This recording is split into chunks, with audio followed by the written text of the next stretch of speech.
HP voice Islamic रैकेटेबल। HP voice के मोअज़्ज़िज़ नाज़रीन, अस्सलामु अलैकुम वरहमतुल्लाहि वबरकातुहू।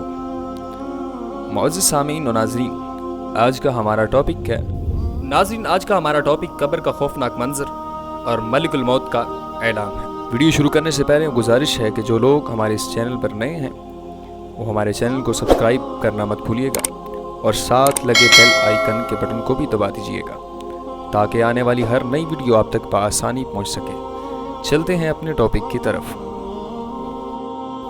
हज़रत सैयदना अबू सन्नान अलैहि रहमतुल्लाहिल हन्नान फरमाते हैं कि मैं एक मरतबा बैतुल मुक़द्दस की पहाड़ियों में मसरूफ़ इबादत था कि मैंने इंतहाई परेशानी के आलम में एक शख्स को पाया जो इधर उधर घूम रहा था।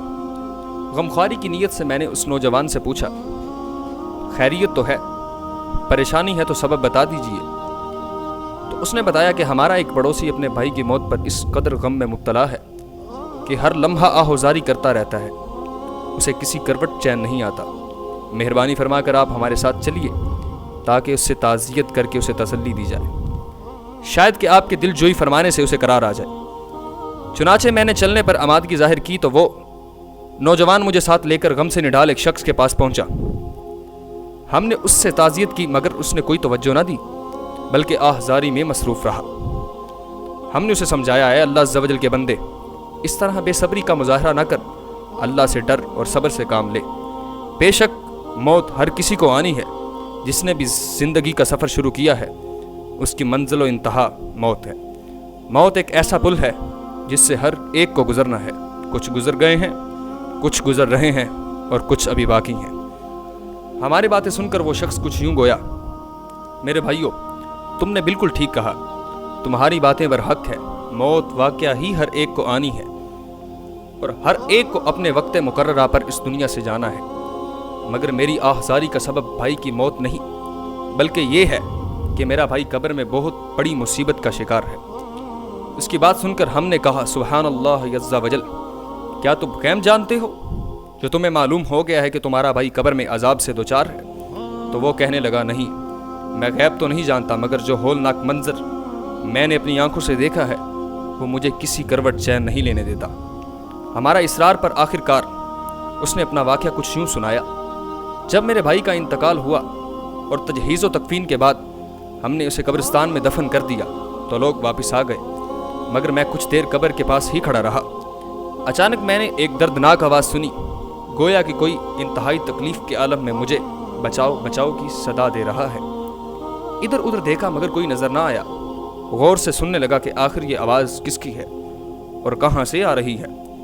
मालूम हुआ कि ये आवाज़ तो मेरे भाई की है जो कब्र के अंदर से आ रही है। मैं बेचैन होकर कब्र को खोदने लगा तो एक गैबी आवाज़ ने मुझे चौंका दिया। गैबी आवाज़ ये थी कि ए अल्लाह अज़्ज़ व जल के बंदे, कब्र मत खोद, ये अल्लाह के राज़ों में से एक राज है, इसे पोशीदा ही रहने दे। आवाज़ सुनकर मैं डर गया और कब्र खोदने से बाज आ गया। जब वहाँ से उठकर जाने लगा तो मैंने फिर अपने भाई की दर्दनाक आवाज़ सुनी जो बड़े कर्ब से बचाओ बचाओ पुकार रहा था। मुझे अपने भाई पर तरस आने लगा और मैंने दोबारा कब्र खोदना शुरू कर दी। अभी मैंने थोड़ी सी मिट्टी हटाई थी कि फिर मुझे गैबी आवाज़ सुनाई दी, अल्लाह के राज़ों को ना खोलो और कब्र खोदने से बाज आ जाओ। गैबी आवाज़ सुनकर मैंने दोबारा कब्र खोदना बंद कर दी और वहाँ से जाने लगा। तो इस बार मेरे भाई ने जिस कर्ब से मुझे पुकारा तो मुझसे रहा ना गया, बल्कि इस पर रहम आया और मैंने पुख्ता इरादा करते हुए कब्र को खोदना शुरू कर दिया। चुनाचे मैंने जैसे ही कब्र खोदी, कब्र से सील हटाई तो कब्र का अंदरूनी मंजर देखकर मेरे होश उड़ गए। अंदर इंतहाई खौफनाक मंजर था।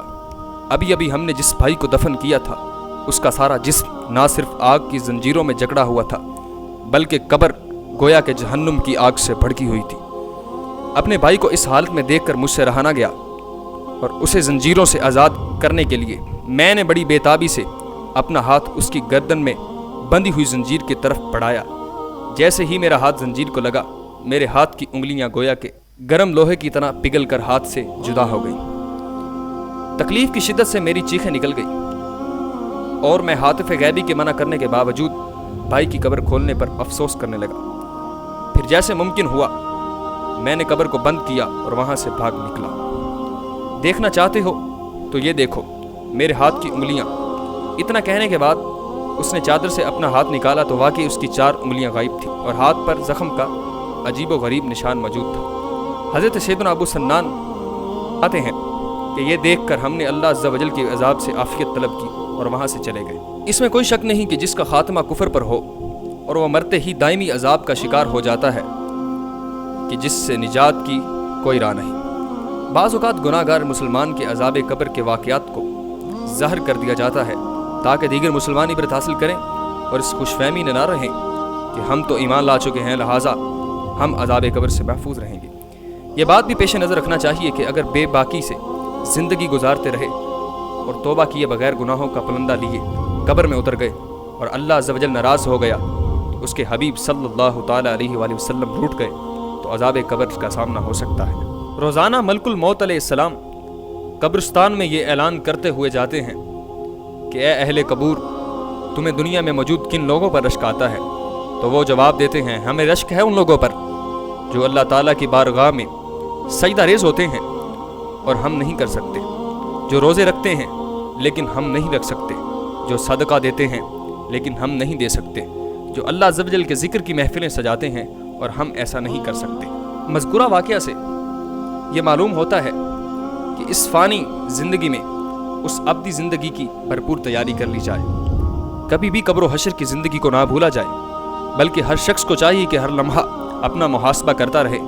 اگر کوئی اپنے اندر معاذ اللہ کسی قسم کی برائی پائے تو نہ صرف اسے بلکہ اپنے سابقہ تمام گناہوں سے سچی توبہ کر کے نیکیوں کی طرح پر گامزن ہو جائے۔ موت آ کر ہی رہے گی یاد رکھ، جان جا کر ہی رہے گی یاد رکھ، قبر میں میت اترنی ہے ضرور، جیسی کرنی ویسی بھرنی ہے ضرور۔ اگر آپ کو ہماری ویڈیو اچھی لگی ہے تو اس کو اپنے دوستوں کے ساتھ شیئر کریں اور ہمارے چینل کو لائک اور سبسکرائب کرنا نہ بھولیے گا۔ ملتے ہیں نیکسٹ ویڈیو میں۔ اللہ نگوان۔ السلام علیکم ورحمۃ اللہ وبرکاتہ۔